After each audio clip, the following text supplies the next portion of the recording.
Welcome to Allowed to Talk. And this is part 2 on forgiving others. Lots of times there's things done in the family of origin, or just nieces, nephews, cousins, aunts, uncles, and your siblings, and your mother and father, who are the super ego. They're the ones you look up to, especially your mother, as far as I'm concerned. For me, it was my mom. And I was Daddy's girl for a while till he lost his temper and beat my two sisters in front of me and made me stay and see that. I was terrified of my dad for the rest of my days. I was like 4 years old then. So the rest of my life, I walked on eggshells around him and around my oldest sister's husband, who was an alcoholic. It's the truth. The truth might hurt. Don't say anything. Don't air your dirty laundry, is what we'd have to hear, especially from my husband's mom. God rest her soul. But just like my nephew did something, and I love him dearly, don't get me wrong, he was playing in my sister's vehicle. It was a really old vehicle, and it was in great shape. They had it all fixed up, and he was playing with the gear shift, and it was like 4-speed, I guess, and reverse on the gear shift. It was not automatic. It was where you had to shift gears and use the clutch. So he was in there playing, and he put it in neutral, and it started drifting down the bank, and it went into the pond, into the shallow end of the pond. Well, when they came out to go back home, because they lived like a half hour away or so from where we were raised on the farm and where the pond was, he never told anyone that he was in there playing, because he was probably like only 9 years old, something like that, give or take a few years. So he never told anyone, and he probably felt bad about it. And they just thought, oh, well, it must have somehow got out of gear. Maybe they didn't put it in whatever gear you put it in to park it. I haven't driven a shifting vehicle since I was in the military, since 1997, when I drove 5-ton tractor trailers, and I still have my old license in the drawer.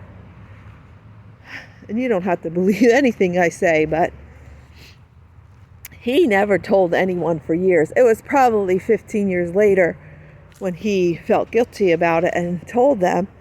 And it was years later, so they love him and they forgave him and said, my goodness, kids do dumb things. And it's true. Kids do dumb things. But he said he was sorry he did it. That's what needs to be done. And if it hurt anyone or affected anyone, just like my brother-in-law, who lives about a half hour away from the farm or so, in Pennsylvania, someone stole his motorcycle. And it was many, many years later that a man came to his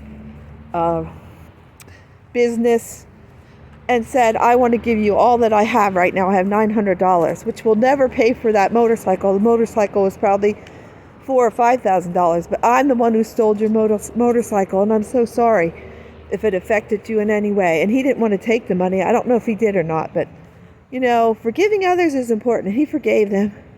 But it's important if someone comes to you and says, this traumatized me, don't you think I deserve to be told we're sorry that happened to you? Yes, it was said to me now, but I don't know why my family of origin, the way we were raised, we just were sort of taught that you just can't make mistakes. And if you do something that's totally bizarre, that the person that was going into the room that saw it, and they're shocked, and even worse, which you go and tell because you don't know what to do. You don't know if you should run, fight about it, freeze and do nothing, or fawn. And I fawned. I just stood there, and they went in, and then I was blamed for so many things. I left scripture on the bedpost. I was blamed for being a bad person. I was bad. No matter what I did, I was a bad child. I couldn't do anything right. They don't get it because it wasn't them. If they're bawling their heads off to the left of where I'm being told by a police officer that I ran away and I'm a bad child and I should never run away from my family. They know my dad is rageful and he's going to probably beat him again. I didn't put two and two together. At the time, I looked over and thought, why are they crying? Nobody hugged me. Nobody. I didn't know it at the time, and I was like, what's wrong with me when I got older?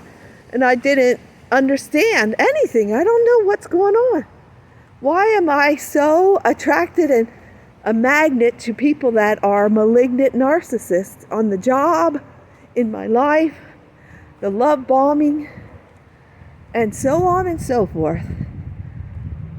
And that was their way of survival. But I feel like I was a scapegoat a lot. And my grandma not watching me right because she was sewing dresses. My grandpa had to go out and bale hay and left me in that kitchen alone at age 3.5, 4, and I ate the heart pills. That was all my fault. That's what I was told. I was told I ran away from the store when I was walking home because I couldn't find the sisters, even if they were just 2 aisles away. I couldn't find them at age 4, but no wonder.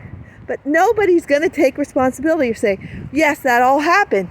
It's not us. It's not us. It's not us. Projection, projection, projection. It's you. You're the bad, bad child. You're the bad this. You're the bad that. Anyway, I'm sort of ranting now, so forgive others, yes.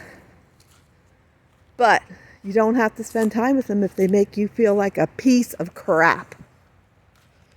So, I hope you're having a wonderful day. Try to anyway.